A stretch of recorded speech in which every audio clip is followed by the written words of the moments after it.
How this technology applies to creating a successful relationship looks like this. Number one, in order to love another, you must first love yourself.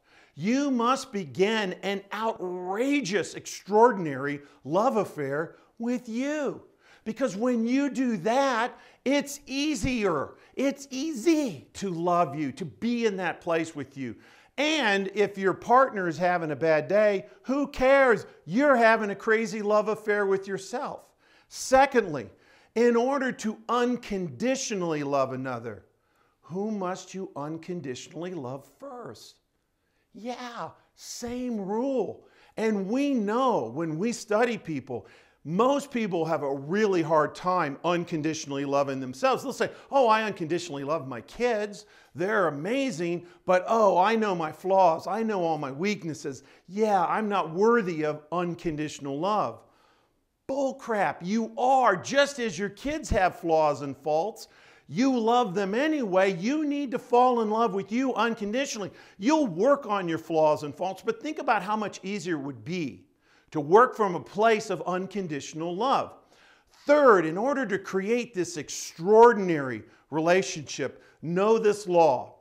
When a couple in this psychology matches up 1 plus 1, for most people 1 plus 1 is less than 2. Why?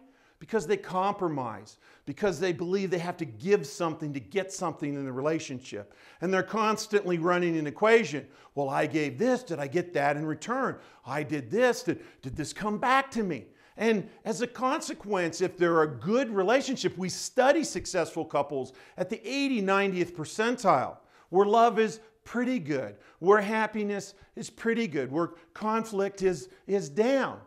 1 plus 1 doesn't even equal 2.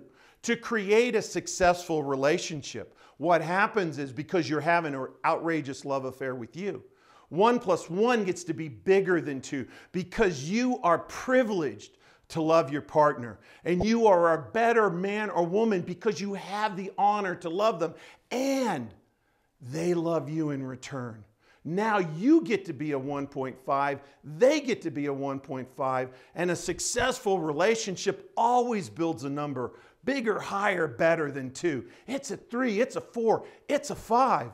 And when you understand this, it doesn't mean you have to be perfect. In fact, in order to have a legendary, successful relationship means by law, you have to have legendary conflict, which means you have to have legendary conflict resolution, which means, well, this is a G-rated tape. It leads to other legendary applications of these relationship laws.